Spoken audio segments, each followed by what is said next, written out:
Bueno, nuevamente muy buenas tardes, estimados estudiantes. Vamos a dar inicio a lo que es una clase teórica magistral más sobre el tema que son enfermedades cardiocirculatorias. En este caso el tema que vamos a ver es la insuficiencia cardíaca congestiva. Bueno, como ustedes muy bien saben, la insuficiencia cardíaca congestiva simplemente es la incapacidad del corazón de bombear sangre en volúmenes adecuados para satisfacer las demandas metabólicas a todo el cuerpo humano, ¿verdad?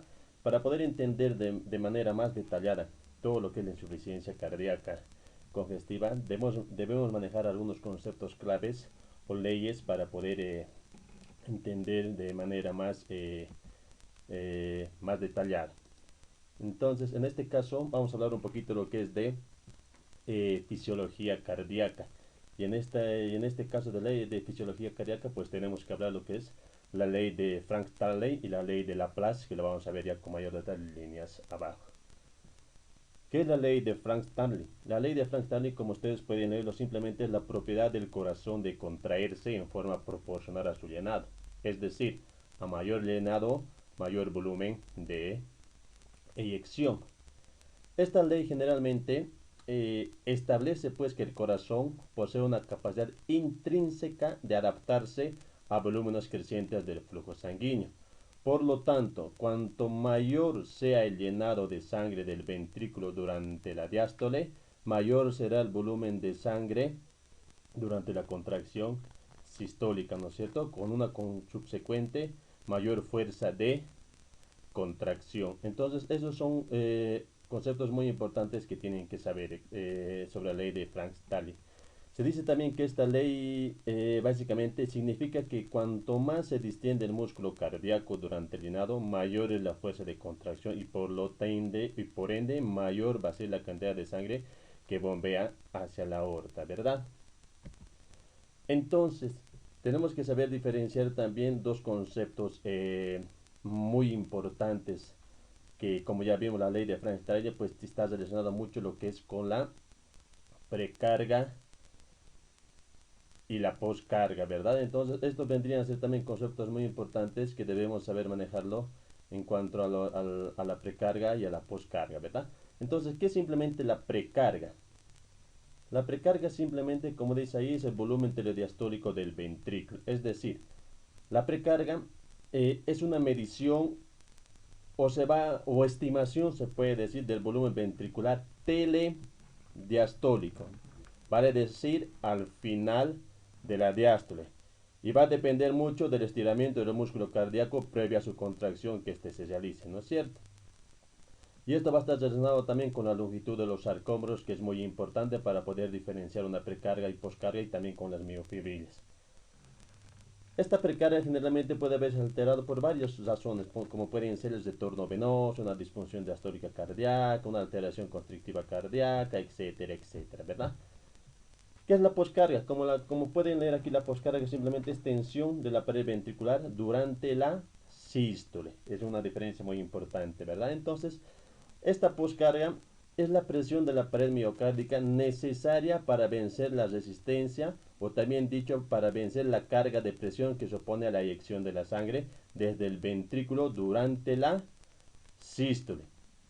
Vale decir que cuando hay más poscarga, más presión debe desarrollar el ventrículo, lo que esto va a suponer, pues, si hay mayor poscarga, mayor presión que debe desarrollar el ventrículo, como dijimos, esto nos va a llegar a suponer que tiene que haber más trabajo y menos eficiencia de la contracción, ¿verdad? Aparte de la precarga y la poscarga, otro muy importante también para poder medir todo lo que es el gasto cardíaco es la contractilidad, ¿verdad? Que simplemente la contractilidad vendría a ser la capacidad del acortamiento de las fibras del miocardio durante la sístole. Otra cosa que tienen que saber también muy importante son las propiedades que hay pues del corazón, específicamente hablando de quién, del miocardio, ¿verdad? Pues es muy importante decir eso, saber qué es el miocardio para poder entender de manera más detallada lo que es una insuficiencia cardíaca. Como ustedes ya saben, ya en sus bases de anatomía y fisiología que ya llevaron años anteriores, el miocardio Ya sabemos que simplemente es un tejido muscular del corazón que se va a encargar de bombear la sangre por el sistema circulatorio mediante su contracción, ¿verdad? Entonces, en el miocardio, como ya dijimos, es un tejido excitable y presenta 5 propiedades fundamentales. ¿Cuáles son esas 5 propiedades fundamentales?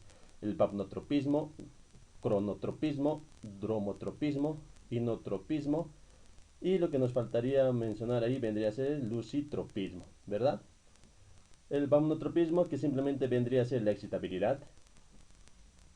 O sea, esta excitabilidad, perdón, vendría a ser una propiedad común de las neuronas y los cardiomiocitos o miocitos que están en las fibras musculares, ¿verdad? Es decir, es la capacidad de las células de transmitir el potencial de acción. El cromotropismo va a causar lo que es un automatismo. El dromotropismo pues va a causar la conductibilidad. Y el inotropismo, la contractilidad. Vale decir que la contractilidad del miocardio indica, ¿qué nos va a indicar esto? El grado de fuerza que debe ejercer para vencer la resistencia vascular, ¿verdad? Y por último, que les acabo de mencionar, es el lucitropismo, que vendría a ser la relajación del miocardio con otras propiedades intrínsecas que tiene, ¿verdad? Para poder, generalmente se dice que se activa de forma, perdón, la misma se realiza de forma pues activa consumiendo energía para bombear el calcio hasta el retículo sarcoplasmático. Entonces estas 5 propiedades que tienen que saber muy bien, ¿no es cierto? Que son propiedades específicamente del miocardio, ¿verdad? 5 propiedades que dependiendo de esto también vamos a ver el funcionamiento correcto de la función cardíaca. En este cuadro pues podemos ver ya los diferentes, ¿no es cierto? A nivel hablando un poquito de fisiología, el volumen telediastólico que vendría a ser el volumen en el ventrículo pero al final de la diástole, generalmente es de 110 a 120 ml. El volumen telesistólico es el volumen dentro del ventrículo al finalizar la sístole, ¿verdad? Véanse las diferencias entre aquí diástole, aquí sístole, generalmente es de 40 a 60 ml, ¿verdad? Y la fracción de eyección, que vendría a ser el porcentaje de volumen que el ventrículo izquierdo bombea justo antes de la contracción. Valor normal es 60 o 70% de la fracción de eyección ventricular izquierda, o también conocido como PEVI, ¿verdad? El gasto cardíaco. Bueno, como dice el gasto cardíaco, volumen de sangre que bombea en minutos, ¿verdad? Entonces, el gasto cardíaco normal de un varón promedio generalmente es de 4 a 5 litros por minuto. ¿Qué es el gasto cardíaco? El gasto cardíaco simplemente es la frecuencia cardíaca por el volumen sistólico de eyección. Generalmente el volumen sistólico de eyección es 70 ml latido. Otras literaturas también le dan como 60 ml latidos, pero la frecuencia cardíaca neta es 75 latidos por minuto, que vendría a dar un gasto cardíaco normal en un varón joven o ya adulto entre un 4 a 5 litros por minuto. Perdón. Entonces, otro muy importante vendría a ser lo que es el volumen sistólico, ¿verdad? Que vendría a ser el volumen de sangre eyectado por el ventrículo en un ciclo cardíaco. Generalmente oscila entre 70 ml. Entonces aquí podemos ver las determinantes de la función cardíaca, como ya dijimos, ¿verdad? Es la precarga, que ya le vimos, vendría a ser el volumen telediastólico, la poscarga, que es la tensión parietal, y la contractilidad, como ya les mencioné, que vendría a ser el inotropismo, ¿verdad? Entre estas 3 determinantes de la función cardíaca actúan lo que son las leyes, ¿no es cierto? Como les dije, la ley de Frank-Starling, que ya les comuniqué, líneas arriba, y la ley de Laplace. Entonces tienen que tener muy en cuenta la situación para poder diagnosticar también de manera correcta y eficiente, ¿verdad?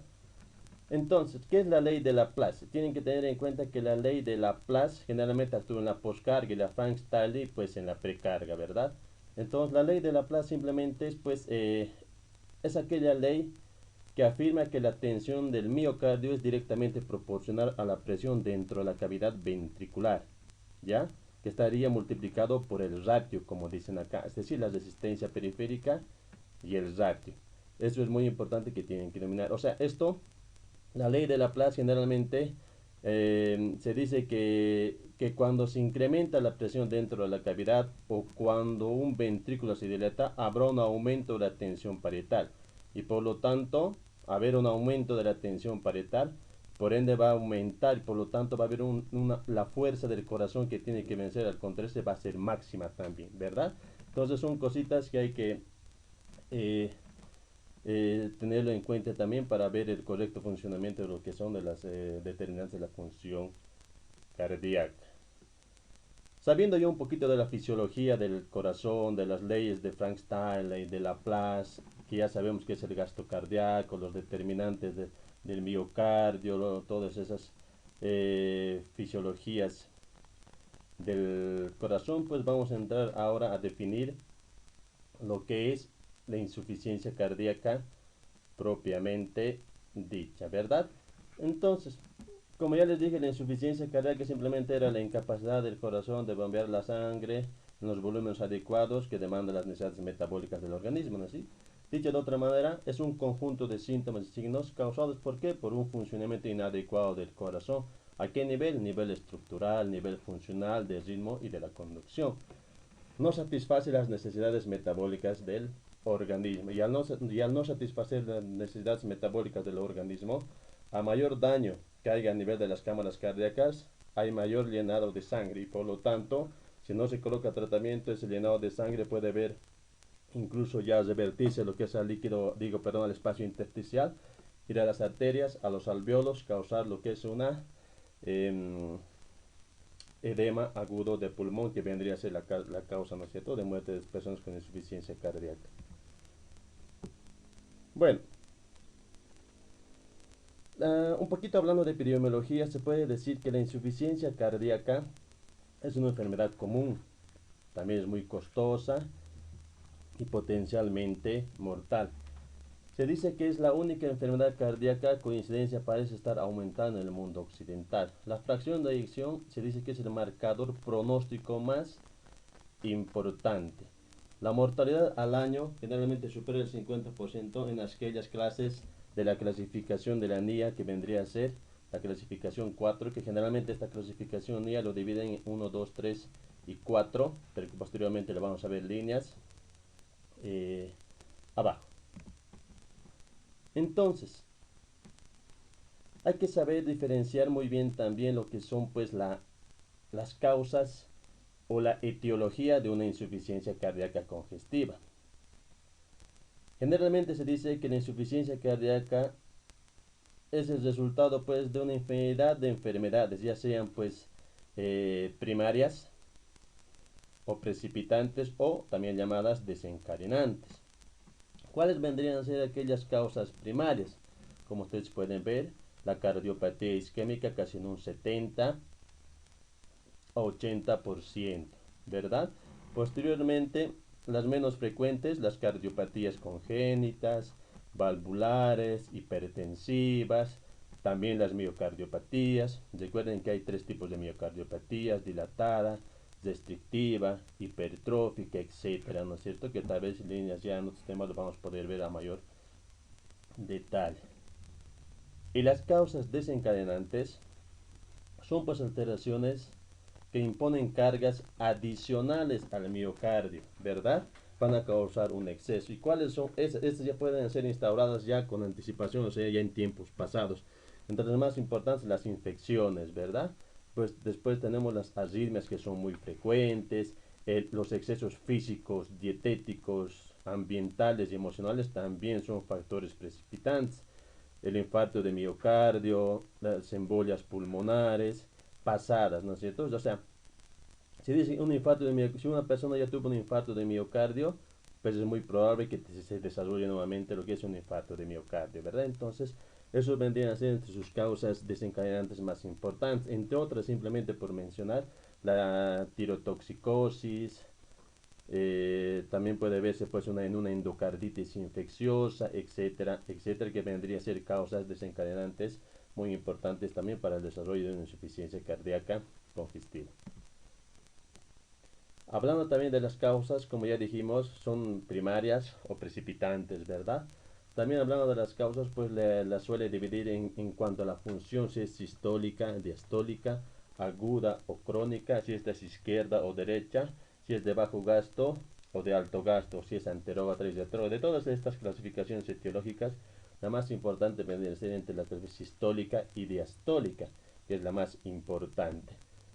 Entonces, en este cuadro podemos ver las causas de la insuficiencia cardíaca, que generalmente está la disminución de la fracción de expulsión, que está en un 40 o menor a un 40%, la conservación de la fracción de expulsión mayor a un 40-50%, las cardiopatías pulmonares, los estadios altos del gasto cardíaco. ¿Ok? Entonces, hablando un poquito de la sistólica y diastólica, entonces vendría a ser que en la sistólica va a haber un fallo de la función contráctil del miocardio, ¿verdad? Es decir, una disminución del volumen sistólico y de la fracción de eyección ventricular, generalmente menor a 50%, en otros libros menor a 40%. ¿Cuáles son las causas más frecuentes de un deterioro sistólico? La isquemia de miocardio y la miocardiopatía dilatada, ¿no es cierto? Recuerden que les dije que hay varios tipos de miocardiopatía dilatada, pero en este caso el que estaría relacionado con un fallo sistólico vendría a ser la miocardiopatía dilatada, ¿ok?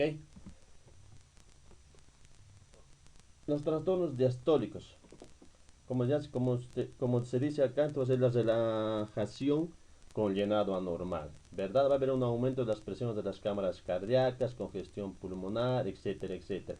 Y por lo tanto, ¿cuáles son las causas más frecuentes de que haya una mala función o disfunción diastólica? Pues recuerden, líneas arriba ya vimos cuáles son las causas de una disfunción sistólica, ¿verdad? Ahí dijimos que la sistólica era una miocardiopatía dilatada, pero aquí ya podemos ver que de los tres tipos de miocardiopatías, aquí ya en la disfunción diastólica vendría a entrar lo que es una miocardiopatía restrictiva y ya no dilatada, ¿verdad? Entre otras, hipertrofia ventricular izquierda, de isquemia del miocardio, la pericarditis, taponamientos cardíacos y también, pues, simplemente por mencionarlo, pues, las sobrecargas de volumen. ¿Ok? Entonces aquí podemos ver las características, tanto de edad, sexo, el FEBI, el tamaño de las cavidades ventriculares, rayos X de tórax y el ritmo de galope, ¿no es cierto? En una insuficiencia cardíaca diastólica y sistólica, ¿verdad? Entonces lo que tienen que tener en cuenta es que es diferencias, como siempre he dicho, diferencias es la mejor manera de poder aprender, ¿verdad? Entonces, la edad en una insuficiencia cardíaca o disfunción diastólica generalmente se presenta en los ancianos. Y las historias generalmente dicen que es en todas las edades con un rango de frecuencia entre los 50 y 70 años de edad. Si hablamos de sexo, en la disfunción diastólica es más frecuente en las mujeres y la sistólica en los hombres, ¿verdad? El FEBI, ya saben que FEBI es la fracción de eyección ventricular izquierda, ¿verdad? Entonces, que en una insuficiencia cardíaca diastólica generalmente suele estar conservada o normal, pero en una sistólica sueles ver una disminución de hasta más de un 40%. El tamaño de las cavidades ventriculares izquierdas también es muy importante. Generalmente en la diastólica, como ya les dije, suele estar frecuentemente acompañado por una hipertrofia concéntrica del ventrículo izquierdo, porque recuerden que la diastólica, una de las causas más comunes, es la miocardiopatía hipertrófica, y por lo tanto el tamaño de las cavidades aquí va a estar normal o frecuentemente aumentado con una hipertrofia del ventrículo izquierdo. Caso contrario, que pasa con la insuficiencia cardíaca sistólica, el tamaño de las cavidades va a estar dilatada. ¿Por qué? Porque la causa más frecuente en este caso dijimos que era la miocardiopatía dilatada. En los rayos X de tórax podemos ver pues ya que va a haber una congestión o una cardiomegalia casi similar tanto en la disfunción sistólica o diastólica, ¿no es cierto? Y no olvidarnos también siempre del ritmo de galope, ¿no es cierto? Simplemente recordar de saber que el ritmo de galope está provocado ¿por qué? Por la turbulencia de la sangre o vibraciones en las estructuras cardíacas y vasculares, ¿verdad? Existen cuatro ruidos muy importantes, el 1, 2, 3 y 4, que no le vamos a entrar en detalle, pero con lo que sepan que hay cuatro ruidos cardíacos producidos por tal, en este caso en una insuficiencia cardíaca sistólica vendría a ser el S3 y en la diastólica el S4. La aguda versus crónica. Generalmente en el infarto agudo de miocardio sus complicaciones suelen ser muy mecánicas, ¿no es cierto? Suele haber también un aumento brusco de la precarga y la poscarga. También va a haber una disminución de la cantidad de los miocardios funcionantes, la cual esto va a causar lo que es una falla cardíaca. Y la crónica, como ustedes ya lo saben, la insuficiencia cardíaca congestiva crónica, como leen acá, es la forma más común de esta enfermedad. Esta insuficiencia cardíaca crónica es el motivo más frecuente de hospitalización y de ingreso, ¿ya? Representando generalmente la tercera causa de muerte cardiovascular en los ancianos. Se dice que generalmente experimentan reagudizaciones aquellos pacientes que tienen insuficiencia cardíaca congestiva crónica. Suele caracterizarse porque va a haber también un deterioro progresivo de la función miocárdica o por la presencia de factores desencadenantes. ¿Ok? Como ya dijimos también, de izquierda a derecha, ¿no es cierto? Según la etiología, del lado izquierdo, las causas más frecuentes: edema agudo de pulmón, intolerancia al ejercicio, disnea de esfuerzos, palpitaciones, angina de pecho, etc. Y en la derecha, pues, ascitis, anasarca, dolores hepáticos, venas varicosas, etcétera, etcétera. Bueno, hablando un poquito ahora sobre la fisiopatología, se puede decir pues que existen varias, ¿no?, modificaciones, tanto endógenas, metabólicas, que tienen que compensar el déficit de la sangre a los tejidos, ¿verdad? Entonces va a caracterizar fisiopatológicamente hablando de un aumento de las catecolaminas, un aumento de la hormona antidiurética, estimulación excesiva del sistema adenina-angiotensina-aldosterona, liberación de los péptidos natriuréticos auriculares o péptidos natriuréticos cerebrales, que lo vamos a ver como manera de diagnóstico, líneas más abajo. ¿Ok? ¿Cuáles son los mecanismos de compensación? Pues eso hay que saber también. A largo plazo, como ya dijimos, el mecanismo de Franz-Starley o activación de los sistemas neurohumorales. Y a corto plazo, se puede decir la remodelación cardíaca, ¿verdad? Porque se dice que los ventrículos tratan de compensar la sobrecarga hemodinámica por medio de la hipertrofia. Entonces, vamos a saber mencionar muy bien aquí una sobrecarga de presión y una sobrecarga de volumen, que es muy importante mencionarlas.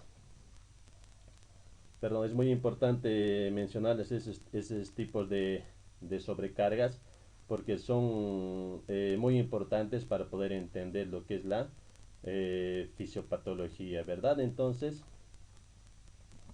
como ya les dije, existen pues sobrecarga de presión, sobrecarga de volumen. Ok, entonces en este caso vamos a hablar lo que es la sobrecarga de presión.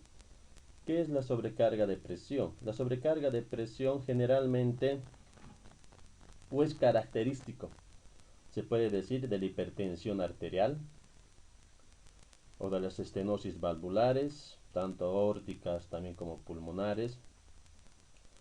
Como resultado final de una sobrecarga de presión, lo que se produce es una hipertrofia, como ya dijimos, pero una hipertrofia concéntrica, que vamos a ver la diferencia con la sobrecarga de volumen, que vamos a ver líneas más abajo. Entonces, en la hipertrofia que se produce por sobrecarga de presión va a ser una sobrecarga, una hipertrofia concéntrica, ya, ¿verdad?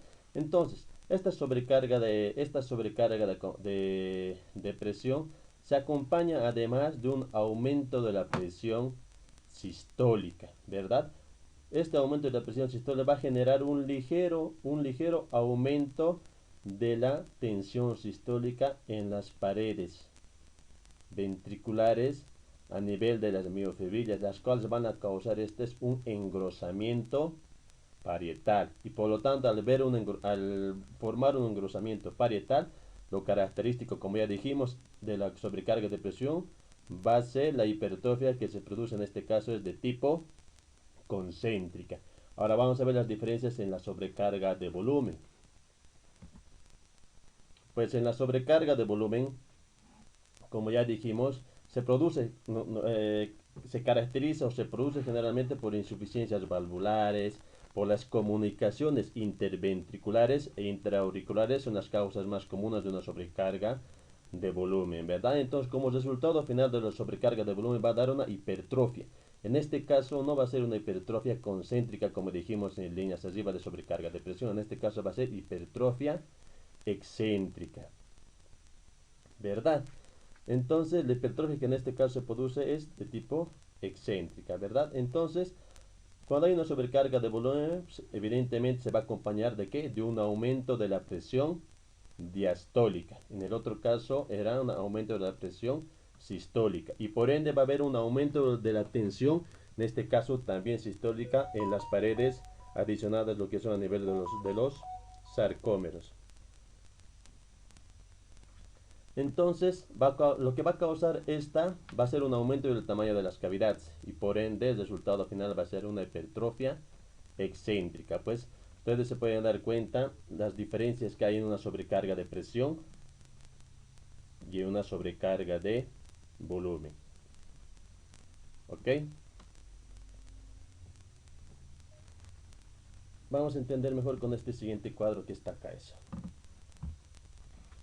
Entonces, si hablamos un poquito de fisiopatología, ya recordando un poquito que ya los dije líneas arriba, la insuficiencia cardíaca puede ser causas primarias, como ya les mencioné, o desencadenantes que también los mencioné, las cuales van a causar una injuria o daño en el organismo. Y por lo tanto, al causar una injuria o daño por cualquiera de las causas, ya sean primarias o desencadenantes, lo que va a hacer, lo que el cuerpo va a hacer, va a reaccionar de tal manera que va a producir un gasto cardíaco reducido. ¿Ok? Entonces va a causar un gasto cardíaco reducido. Al causar un gasto cardíaco reducido, el primero que se va a activar o el primero que va a tomar iniciativa sobre este gasto cardíaco reducido va a ser la activación del sistema nervioso central. ¿A través de qué? De la adrenalina y noradrenalina, ¿no? Hasta ahí tenemos que tenerlo muy en cuenta eso. Entonces, este sistema nervioso simpático, pues se da cuenta, ¿no es cierto?, que el corazón no bombea la sangre de manera adecuada. Entonces, al no bombear el sistema nervioso simpático se da cuenta que el corazón no está funcionando de manera adecuada y por lo tanto no está bombeando la sangre adecuada para la redistribución del organismo. Entonces, ¿cómo actúa este sistema nervioso simpático? Pues el sistema nervioso simpático, para poder regular eso, aumenta pues la frecuencia cardíaca. ¿Para qué? Para que aumente el gasto cardíaco. ¿Qué más hace este sistema nervioso simpático? Va a aumentar pues la contractilidad. ¿Para qué? Para aumentar el volumen sistólico. Ustedes recuerden que el aumento de la frecuencia cardíaca por el volumen sistólico va a ser igual a un aumento de el gasto cardíaco. ¿Ok? Entonces, aquí ya vamos a suponer que que ya se da una isquemia, ¿verdad? Porque ya con lo que el corazón se está llenando de sangre, pues va a provocar una isquemia, es decir, una falta de oxígeno que va a ir al corazón. Y al ver una isquemia, ¿qué es lo que vamos a tener? Va a ser una mala relajación o no se va a relajar de manera adecuada lo que es toda la parte contráctil del corazón. Entonces, otra manera de que actúe este sistema nervioso simpático, pues trata de mantener lo que es la presión arterial media, ¿no es cierto? Entonces recuerden muy bien que la presión arterial media simplemente es aquella presión que permite que la sangre circule adecuadamente hacia adelante. Entonces, eso es lo que tiene que hacer el sistema nervioso simpático, es mantener la presión arterial media. ¿Y cómo va a mantener la presión arterial media? Pues aumentando la presión, ¿no es cierto? Aumentando la presión a través de la activación de receptores. En este caso, el más importante son los alfa receptores. Estos alfa receptores van a provocar esto que es la vasoconstricción o venoconstricción. Como ustedes saben, las venas se contraen, ¿no es cierto? ¿Qué es venoconstricción? Cuando las venas se van a contraer para aumentar el retorno venoso.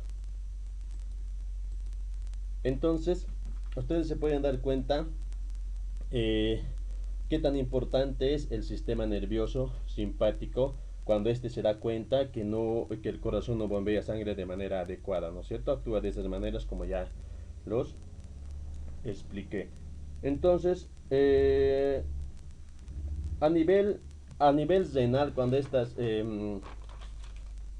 se activa, entonces ya cuando ya se ha activado esto, se va a activar también lo que es la parte renal, o sea, se va a activar lo que es el riñón. Entonces, el riñón, ¿cómo actúa? El riñón simplemente, como su función es,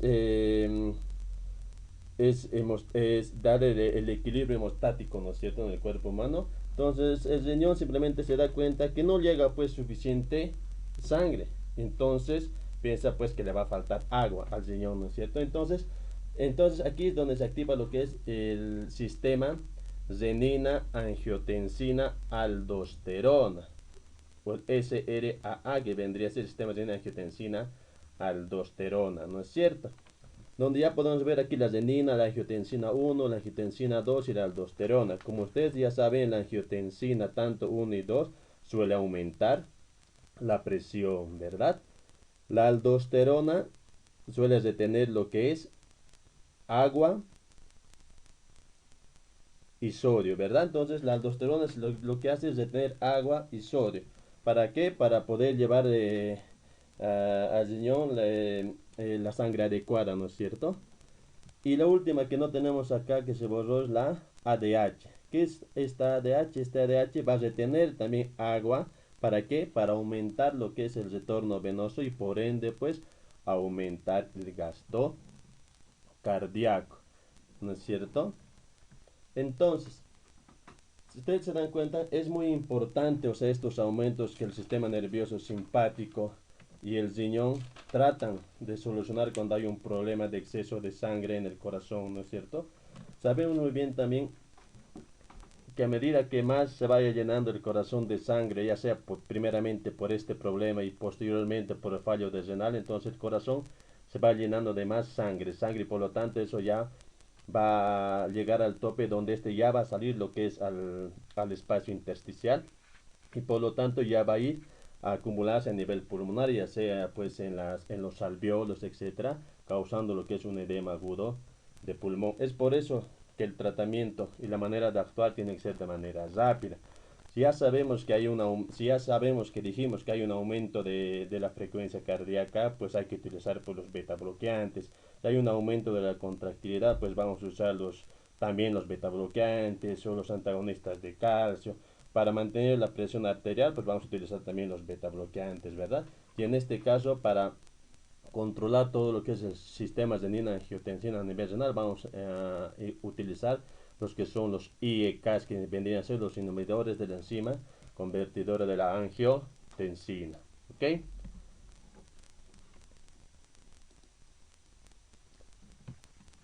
Entonces, como ya les estaba explicando también sobre la clasificación, ¿verdad? Como ya les dije, hay una... les dije que hay una clasificación de la NIA, ¿no es cierto? Entonces, esto vendría a ser también en tres etapas, ¿verdad? Etapa 1, una etapa 2 o una etapa 3 que vendría a ser también la otra clasificación. Eso es también muy importante que la sepan, ¿no? Entonces, como ya les dije, el grado 1 no hay limitación de la actividad física, ¿no es cierto? El grado 2 o también en otros libros está como 2A.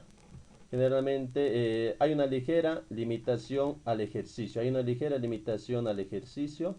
Aparecen los síntomas, pero con una actividad física diaria cotidiana, se puede decir. Al subir las escaleras, te da disnea, palpitaciones, etcétera, pero estas desaparecen en el reposo o cuando ya no se hace la actividad física.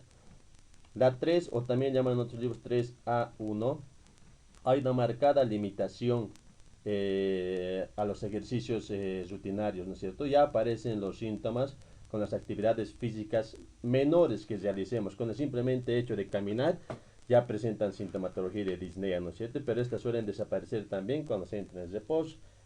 Y la última que vendría a ser la 4, también llamado como 4A, hay una limitación muy severa, incapacidad para realizar cualquier actividad física. Generalmente aparecen los síntomas ya incluso estando esta en reposo, ¿verdad? Esa es la clasificación funcional de la NET-YORK Association, que es la ley que tienen que tenerlo muy en cuenta a la hora de hacer una clasificación, ¿verdad? Hablando un poquito ahora del cuadro clínico. Pues ustedes saben muy bien que el cuadro clínico es mandatorio, ¿verdad? Para cualquier enfermedad que ya vimos, el cuadro clínico sí es muy importante. Entonces, hablando de clínica, uno, ¿por qué? Porque va a haber un deficiente aporte de sangre a los tejidos. Hasta ahí estamos de acuerdo. Secundarios a las sobrecargas retrógradas de otros líquidos. Entonces, los síntomas van a depender grandemente del lado del corazón que esté predominantemente afectado. Ya sabemos que semiológicamente, si hablamos un poquito de semiología, se le puede clasificar la insuficiencia cardíaca, como ya dijimos, izquierda o derecha, según la cámara que se vaya afectando, ¿verdad? Entonces, ¿cuál es el cuadro clínico más frecuente? Como ustedes pueden ver aquí, de color amarillo, la disnea. Entonces, la disnea es el signo más frecuente de una insuficiencia cardíaca congestiva. ¿Debido a qué? A la acumulación de líquido en el intersticio pulmonar, elevación de la presión venosa capilar y pulmonar y los grandes esfuerzos en reposo. También va a presentar este paciente lo que es ortopnea, ¿verdad? Disnea paroxística nocturna, edema agudo pulmonar. Como ya les dije, ¿no es cierto? El edema agudo pulmonar es la acumulación de líquido en el intersticio pulmonar, ¿no es cierto? Que se va a acumular en los alveolos, causando disnea y ortopnea intensa. Si no se lo trata de manera adecuada, pues la muerte del paciente. Debilidad muscular, fatiga, etc. Perdón. Dolor en el hipocondrio derecho, confusiones, cambios a nivel del sistema nervioso central, la respiración de Cheyne-Stokes, que también son muy importantes que lo lean. ¿Ok? Al examen físico, vamos a encontrar lo que es palidez, diaforesis, taquicardia, congestión, estertores inspiratorios, o sea, crepitantes, ¿verdad? Edema, desame pleural de predominio derecho y una hepatomegalia acompañada también de una citis en la cavidad abdominal. Soplos, sibilancias, arritmias, etc. Pulsos alternantes a nivel del examen físico.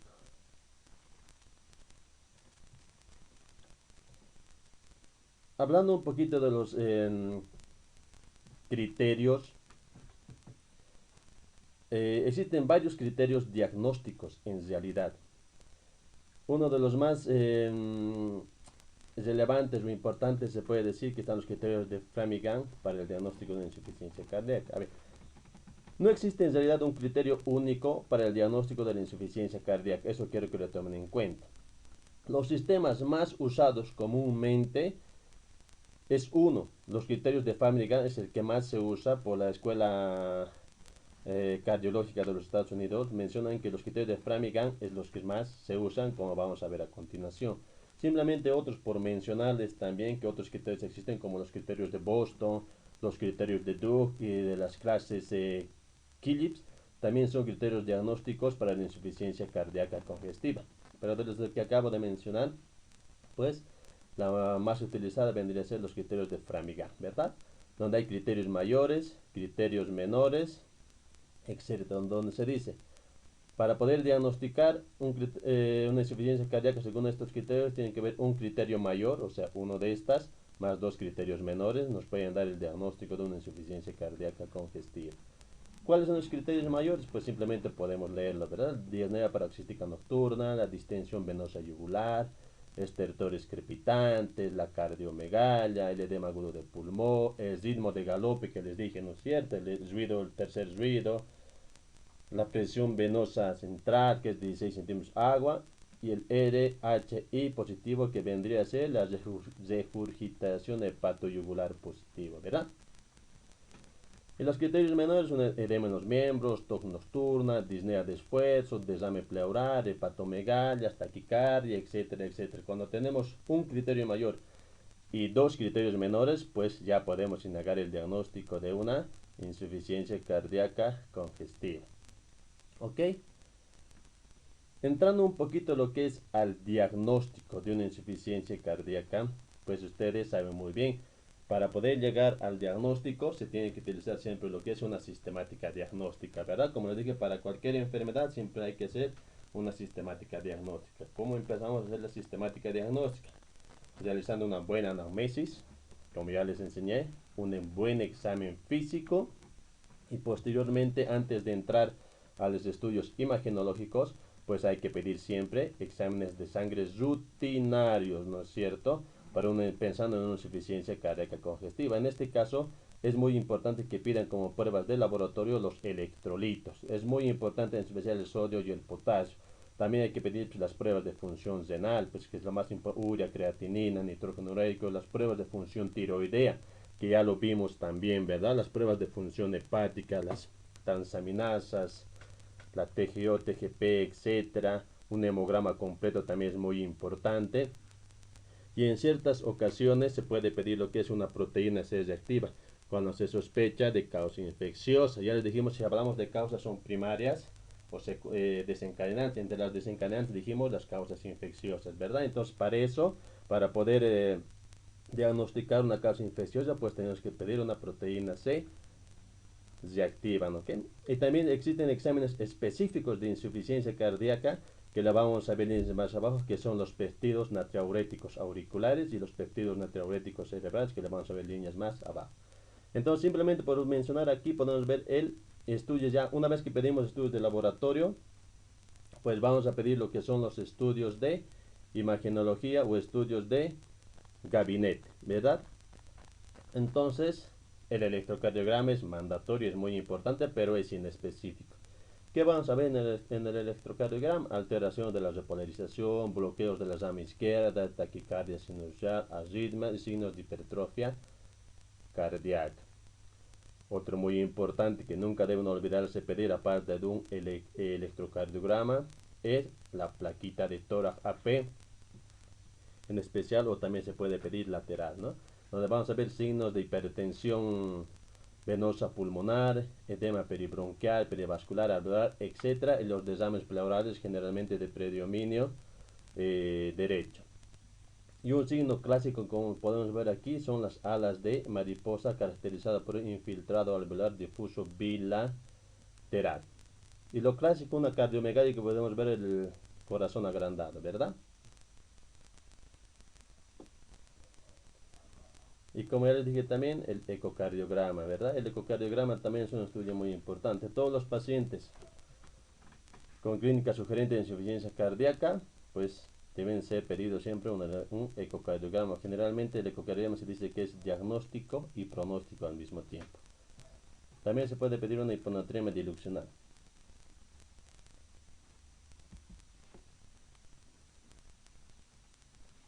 Perdón. ¿Dónde está?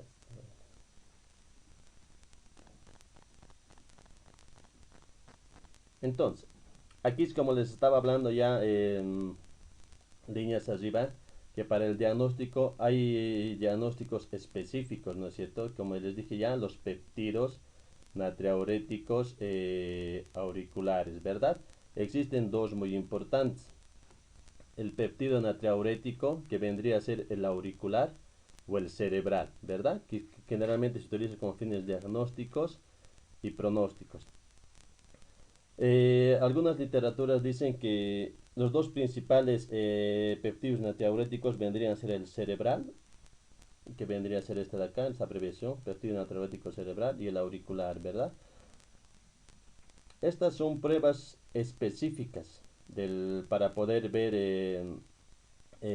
Generalmente se dice que estas pruebas del péptido natriurético auricular y el cerebral están bajas en el torrente sanguíneo. Entonces, los dos sirven para diagnosticar la insuficiencia cardíaca, pero se utilizan en diferentes mediciones. Cuando estas están elevadas, pues ya se puede llegar a un diagnóstico certero de que es de una insuficiencia cardíaca congestiva.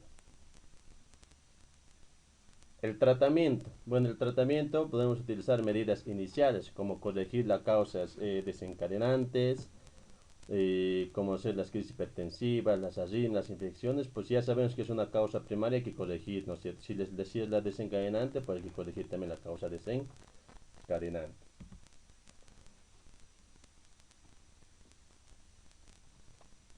Entonces, tratamiento. Entonces aquí podemos ver el tratamiento sintomático, ¿no es cierto? Con los IECAS, los antagonistas de receptores androgénicos, los beta bloqueantes, los diuréticos, o prevención del deterioro de los IEK, los beta bloqueantes, las fases más avanzadas ya los diuréticos como la espironolactona, etcétera, ¿no es cierto? Entonces, aquí como podemos ver en esta diapositiva, pues podemos ver lo que son el otro tipo de clasificación, se puede decir, de la insuficiencia cardíaca congestiva, ¿ya? Generalmente, pues se dividen, como ya dijimos, en A, B, C y D, que esto vendría a ser el A, el B, el C y el D, ¿verdad? Entonces, eh, como ya dijimos, la escuela de la American Heart Association y la escuela de cardiología de los Estados Unidos trabajaron pues de manera conjunta para poder presentar este cuadro de comparación, ¿no es cierto? En relación a que a la evolución y el progreso de la enfermedad, donde se dice que en el estadio o tipo A, el paciente, o sea, en el tipo A, el paciente generalmente está sin enfermedad, sin daño orgánico. Simplemente hay que, en este caso, prevenir todos los factores de riesgo. Entonces, en el estadio B, que vendría sería los trastornos cardíacos estructurales, pero sin síntomas, ¿verdad? En este caso ya podemos utilizar los IECAS o los ARA2. En el C, ya existen síntomas de insuficiencia cardíaca en el paciente, ya sea diagnosticado de manera actual o en el pasado, que hayan tenido antecedentes de insuficiencia cardíaca, ¿verdad? Generalmente se pueden utilizar tratamientos ya como la espironolactona, los IECAR, los ARA2, digosina, diuréticos, etc. Y en la última fase que vendría a ser, perdón, la 3 que vendría a ser con enfermedad refractaria al tratamiento. ¿Qué quiere decir eso? Que este estadio D es una enfermedad ya en estadios avanzados que requiere ya un apoyo hospitalario, un trasplante del corazón o cuidados paliativos, ¿verdad? Para dar una mejor calidad de vida al paciente. Entonces, esta nueva clasificación que lo hicieron por los años 2000 o 2002 lo dividen en A, B, C y D, como ya los explicamos líneas arriba, ¿verdad? Y aquí simplemente es un cuadro donde se dicen los estadios A, B, C y el D que están en inglés, ¿ok? Entonces, para el tratamiento siempre vamos a utilizar lo que son los IECAS, muy importante, los inhibidores de la enzima convertidora de la angiotensina, los beta bloqueantes, los diuréticos, la espironolactona, en todo paciente con un cuadro de insuficiencia cardíaca congestiva. ¿Qué son los IECAS? Los IECAS van a causar una vasodilatación mixta, ya sea arterial o venosa, disminuyendo la precarga y la poscarga, ¿verdad? Aumentando o dando mayor gasto cardíaco.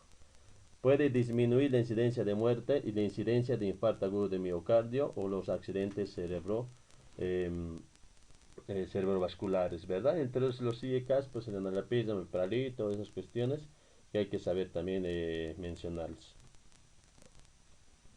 Los beta bloqueadores que van a mejorar lo que es la FEBI. La FEBI es la fracción de eyección ventricular izquierda, ¿verdad? Como el carvedilol, metoprolol, bisoprolol, que son muy importantes, específicamente usados en las clases funcionales de NIA 1, 2, 3 y 4, ¿ok? La espironolactona, como ya dijimos, es un diurético causador de potasio que actúa a nivel de los túbulos dictales y colectores, ¿verdad? Generalmente se usa en pacientes en clases ya avanzadas del NIA, en clases 3 o en el último caso en estadio 4, ¿ok? Suele mejorar también la supervivencia en pacientes con fracción de eyección ventricular izquierda cuando ésta está menor al 40%.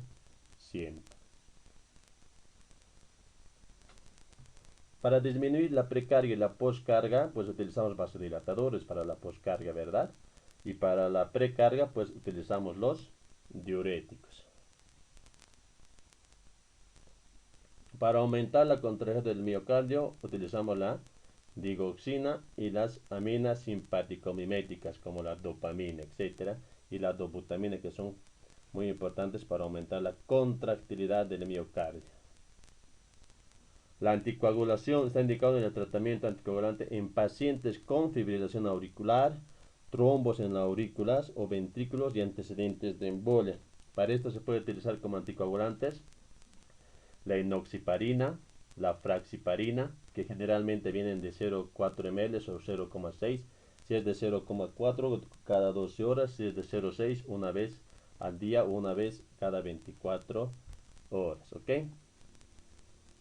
Entonces, mecanismos de acción de los fármacos. ¿Se acuerdan que ya vimos una imagen similar arriba que era hablando un poquito de la fisiopatología? Le dijimos que la insuficiencia cardíaca, un pequeño resumen, va a disminuir el gasto cardíaco reducido. Y el primero que se va a activar en este caso va a ser, dijimos, el sistema nervioso simpático a través de la adrenalina, noradrenalina. Posteriormente va a causar una vasoconstricción o venoconstricción. Entonces, el tratamiento, como ya les dije también, va a depender de dónde es lo que queremos mejorar. Como ustedes muy bien saben, la activación del sistema nervioso simpático va a aumentar, pues lo que dijimos ya, la frecuencia cardíaca, va a aumentar la contractilidad y tienen que mantener lo que es la presión venosa media, ¿verdad? Entonces para eso utilizamos ¿qué? Los vasodilatadores, como ya los dije, los antagonistas o beta-adrenérgicos beta, a nivel de para el daño renal o se tiene que utilizar lo que ya dijimos, los IECAS, ¿verdad? Los inhibidores de la enzima convertidora de la angiotensina. Y por último, si hay retención de agua y sodio, pues tenemos que utilizar diuréticos, ¿verdad? Diuréticos como la espironolactona, etcétera, etcétera.